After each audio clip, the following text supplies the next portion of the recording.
Are you fed up of bad guys kidnapping damsels? Yes. Do you like long objects? It's called a lance. Hello. And do you love yourself some big, muscly horses? Nay. No, this isn't the dark side of the internet. You've just landed in a video about Bretonnia. The faction that allows you to literally play medieval knights in Fantasyland. The Kingdom of Bretonnia is basically like playing Norman France in a fantasy realm. Of course, if you took out the Pegasus Knights and the Hippogriff option, you can look like you're just playing regular non-Warhammer humans in the Warhammer realm. Lore-wise, and I'm skipping a lot of detail here, the Bretonnia tribe settled the area in the northwest of the Old World after the elves left following the War of the Beard. Eventually becoming the Knights of Bretonnia, they adopted a code of chivalry made by the country's first king, Charles the Breton, and served the Lady of the Lake, revered throughout the land as a goddess. She is the noble lady the knights swear to serve, with those amongst their order going on a quest to find her and drink from the holy grail that she keeps to become a grail knight, the highest in the order of knights. In battle, if hope looks lost, sometimes an ethereal horse will gleam into battle to help defend the realm. The Green Knight. Sounds like a fun, cool adventure if you get to be a knight. Unfortunately, you've a much bigger chance of being a low-born, filthy peasant. Now, this will be a standard army guide using the Forces of Fantasy book. There is, of course, an arcane journal that allows you to run the faction in a few different formats and gives you access to characters like the Green Knight and the Lady Elise Duchard, but I'm not going to cover them here. Let's get started by running through these special rules, and then we'll get a good look at the units and where you can get a hold of the models. And I do actually have some skin in this game, as I recently placed 4th at a tournament at Bad Moon Cafe with what was described as a gentlemanly list. Let's start with the chivalrous vows. These will only affect your knights in armor. The knight's vow on its own is that they don't need to make a panic test if a peasantry unit is destroyed within 6 inches of it, or if a peasantry unit flees through them. A unit with the Knight's Vow can't join a peasant unit or have a peasant unit join it. The questing vow is for knights who seek to quest to seek the grail. They have the same rules as the Knight's Vow, and they're famously not allowed to carry a lance. They also get to reroll fear, panic, or terror tests. They're also not allowed to have any units with the Knight's Vow join them. Finally, those that have completed their quest and drunk from the Grail may take the Grail Vow. This vow gives a unit straight immune to psychology, magical attacks, and the stubborn rule.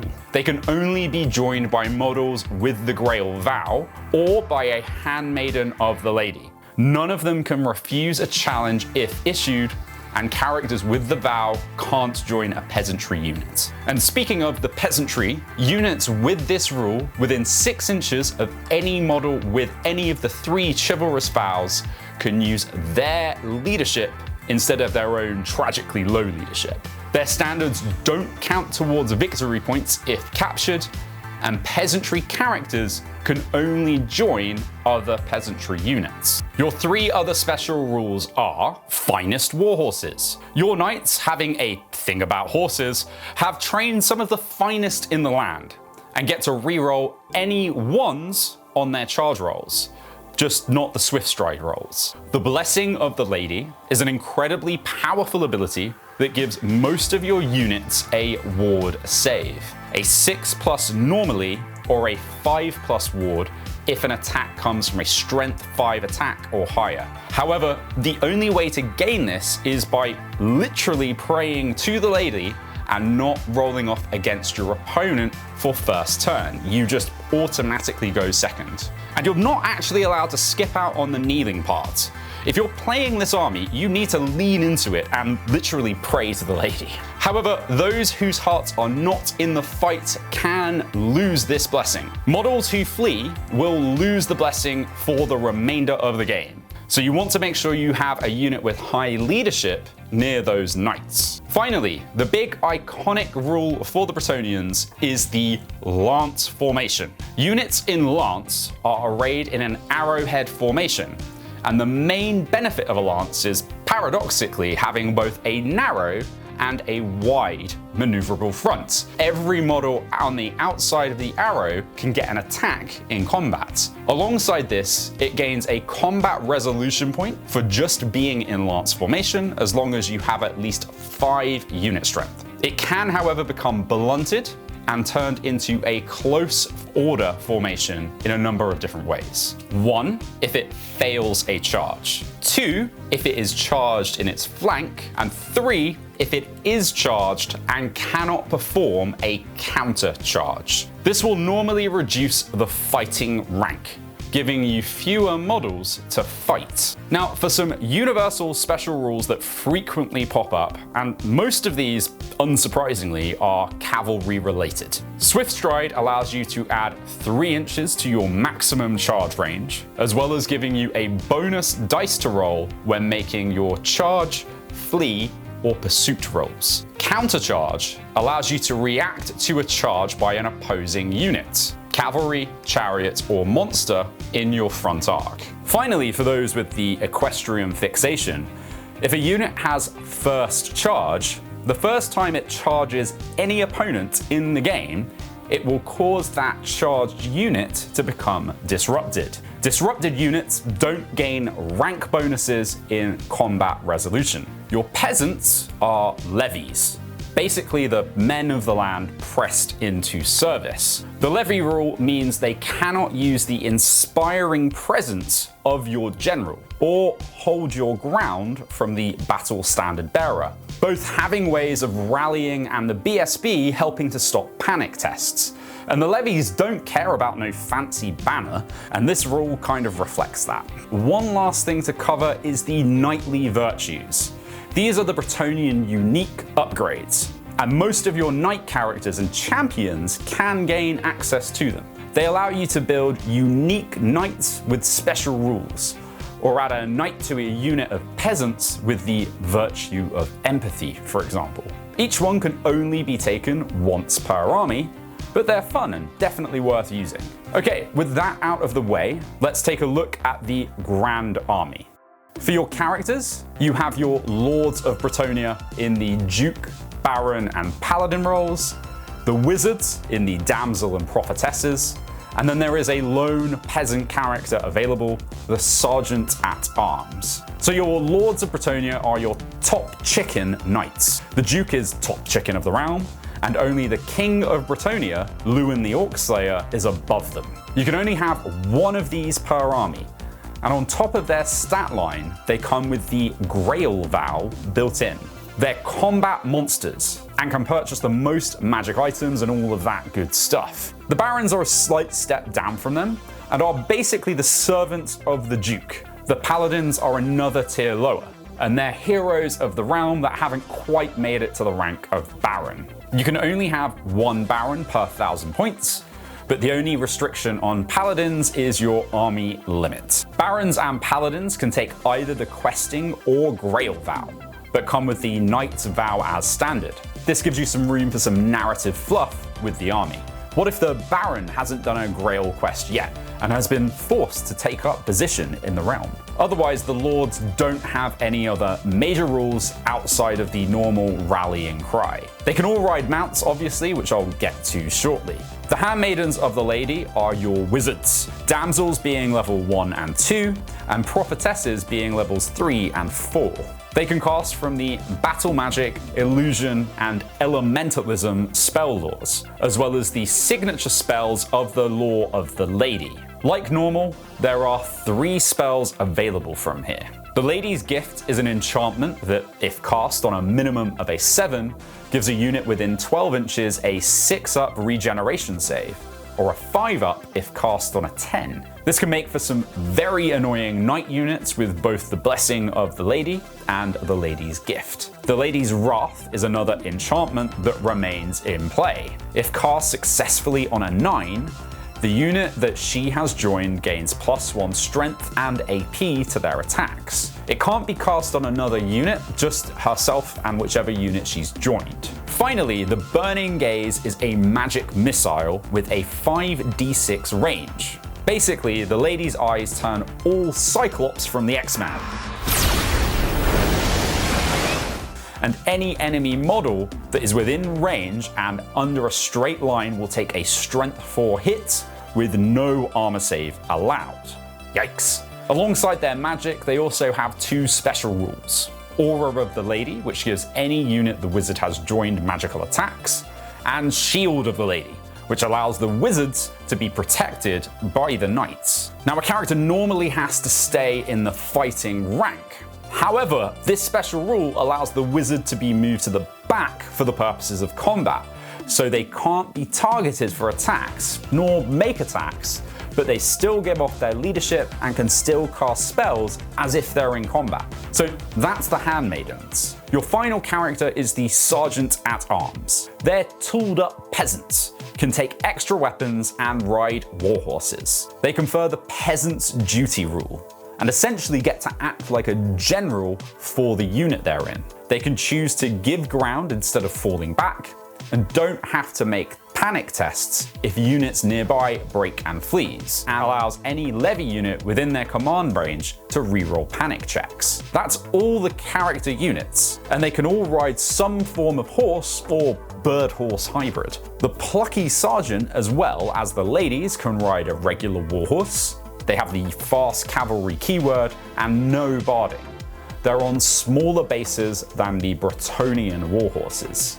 Whereas the lords and the ladies of Bretonnia can all ride Bretonnian warhorses, the barded steed you see on all of the knights. The lords can ride a barded pegasus, and the prophetesses as well as the lords can all ride a royal pegasus. And yes, there is actually a difference. The barded pegasus are effectively flying Bretonnian warhorses. They fly 10 inches and give an extra wound to the rider as well as barding. They're a pip stronger and generate an extra attack as well. The royal pegasi are the top tier of Pegasus. They fly 10 inches, are strength 5, have 3 attacks with armor bane and deal 2 stomp attacks as well. Either of the ladies can ride a unicorn, whilst only the barons or dukes can ride hippogriffs. So let's just fly through these quickly. Unicorns are a monstrous cavalry that have a beguiling aura that makes anyone trying to attack them have to roll a leadership test, and if failed, they'll only hit the unit on a 6. Now, hippogriffs are the only monster units you have access to. They're close order, fly 9 inches, are large targets, but cause terror, which is great to have access to. Their wicked claws are AP 2 and have to make 1 attack of their 4 attacks with their serrated maw.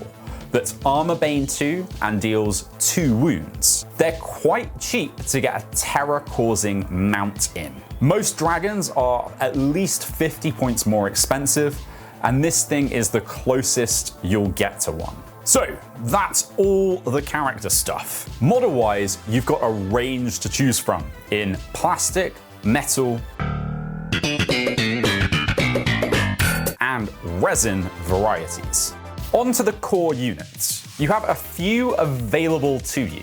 Now, in the Grand Army, you must take at least 1 unit of foot or mounted knights of the realm, and 1 unit of peasants in either the men-at-arms or bowmen variety. Finally, you can access knights errant, a sort of knight in training that I'll get to shortly. Let's start with the knights first. Your classic Knights of the Realm are very emblematic of the army, and get used to building and painting variants of this kit. They have all the Bretonnian cavalry rules, as well as the universal special rules that are cavalry focused. They have a base 3+ armor save and have lances, so we'll be charging most units with a strength 5 AP2 hit. If you're taking a lance formation, you'll get the most out of them with a 10 body unit. Well, I do personally. As with all lance-wielding cavalry units, they're really good on their first charge, but then tend to get bogged down a bit if they don't cause the unit to break and flee. So it's something to keep in mind. Having a damsel on horse to support is always really handy. Their foot variants drop the lances for carrying just hand weapons and shields base, but can take great weapons on their own or alongside the sword and shield. And as they have no barded horses, they only have a 4+ armor save. They maintain blessings of the lady as they are knights, but don't get any foot-forming lance formation, as that would probably just cause all sorts of confusion and chaos. The special rule they do gain access to is Furious Charge. During a turn in which they made a charge move of at least 3 inches, they gain +1 attack. My ones have both, which just makes them really flexible in combat. The Knights Errant are, as mentioned before, essentially knights in training that haven't earned any honors yet. They need to prove themselves in combat before becoming Knights of the Realm. This translates to them being slightly cheaper points-wise, but not being able to countercharge and having a worse weapon skill and leadership profile. They also have the impetuous rule, and not being able to have fancy heraldry, don't get to wear silly hats. They just have regular helmets. Personally, I think they're great. Okay, with all the knights done, let's check in on the peasants. Men-at-arms are, to a degree, a form of lowly professional soldiery for the Bretonnians. They receive a minuscule wage, but are taught the basics of how to fight in close quarter combat. Some are accompanied by grail monks, fervent and pious members of the land who dedicate their lives to the Lady of the Lake and the Holy Grail, and are able to carry a blessed triptych into battle to inspire the men. As a unit, they're very cheap chaff, able to hold on to a section long enough for a unit of knights to harass the enemy flank. They come equipped with polearms, shields, light armor, and hand weapons, can take a full command as well as the Grail Monk, who essentially acts as an extra unit champion that can carry the triptych, which gives the unit the stubborn rule. Otherwise, they have the shield wall rule, they are a horde, and have the warband rule, which buffs their leadership by the number of ranks they have, which is vital given their abysmal base leadership. Peasant bowmen are a very useful form of peasantry, having 30-inch range longbows, and with a ballistic skill of 3, you'll just want a brick of them to go and sit on a hill where they'll be able to see across the battlefield. They'll be hitting on 5s most of the time, which isn't terrible. They can take a full command, but it is largely pointless to do so,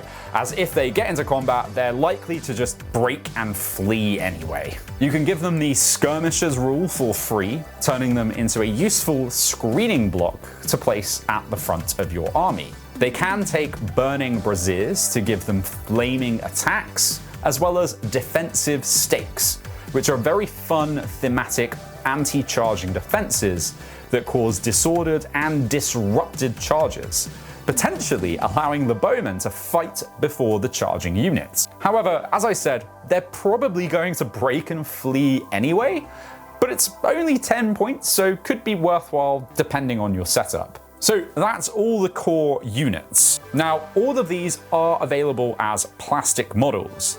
The Knights Errant have options inside the mounted Knights of the Realm kit. It's the helmets without any fancy stuff on it. Onto your special units, and you have access to 5 different units. Squires are slightly, and I mean slightly, more elite versions of peasant bowmen. Their only stat improvement is that they increase their weapon skill to 3 over a 2, and they can move through cover and gain the Vanguard rule as standard. They can upgrade to take a full command as well as fire and flee, and have the Scouts special rule. Now, you could use these with the Scouts rule to be an early game distraction, but it's quite an expensive use of points for not a huge amount of damage output. I do personally like the look of the old models in their squire uniform, but they are very expensive models in-game as well as at the store. I'm interested to hear how others can use them. I can't quite see what their use is personally. Sticking with the peasantry, mounted yeomen are the highest rank any member of the peasantry can aspire to be. And as a unit, they're also incredible as a harassment unit. They basically have the same profile as a wood elf glade rider unit. They have cavalry spears, short bows, can fire and flee, can reserve move, and are fast cavalry, and can upgrade to take the feigned flight ability, being able to rally immediately after fleeing. Incredible! It's a shame their Games Workshop models are quite so expensive. Jesus Christ. As I reckon we'd see a lot more of these around and about. I'm sure alternative models will be posted in the comments below. Finally, the battle pilgrims are my personal favorite Bretonnian units. They're very, very silly. Basically, these fellas are a group of folks who follow Grail knights around, picking up discarded broken armor and weapons, and wear it and wield it into battle. They even eat the discarded scraps of food that the knights leave. If a Grail knight dies in battle and there are enough of them around, they will literally take the corpse of the Grail knight and carry it into battle to inspire the troops on top of a Grail reliquae. It's incredibly macabre and is an amazing joke, and I love it. In-game, they have similar peasant stat lines but have a higher leadership value.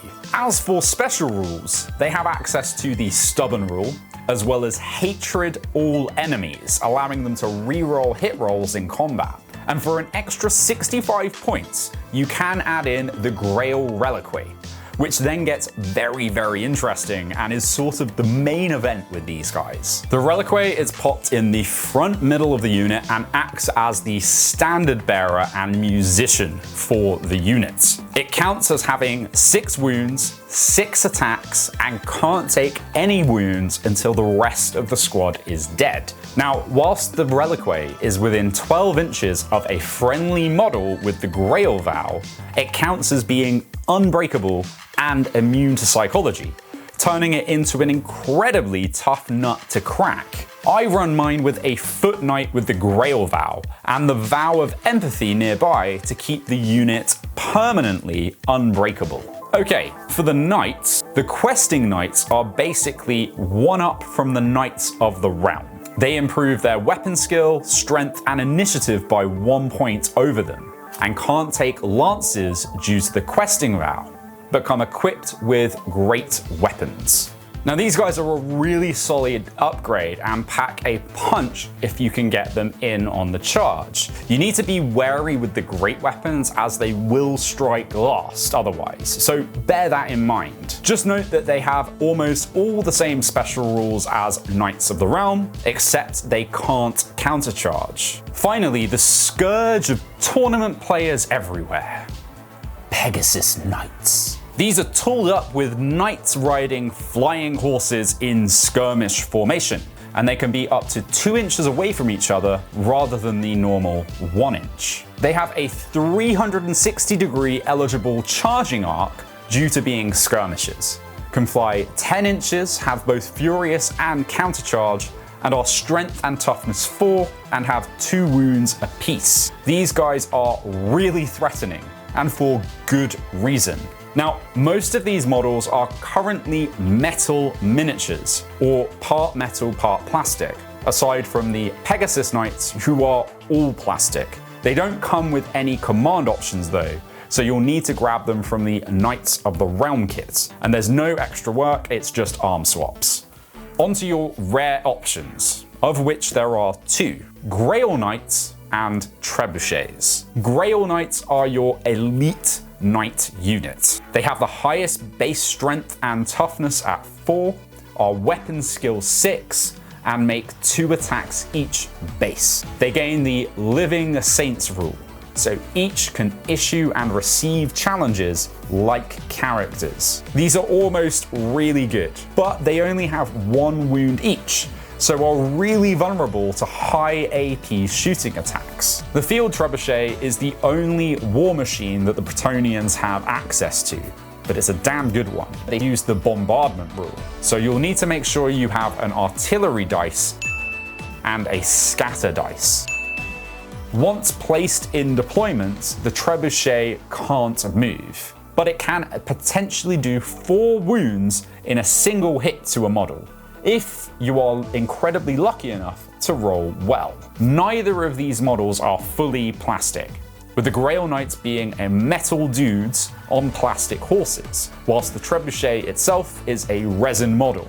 Right, let's put this all together into a really easy to get started with 1000-point list. You can find a link to this list and its old world builder file in the comments below.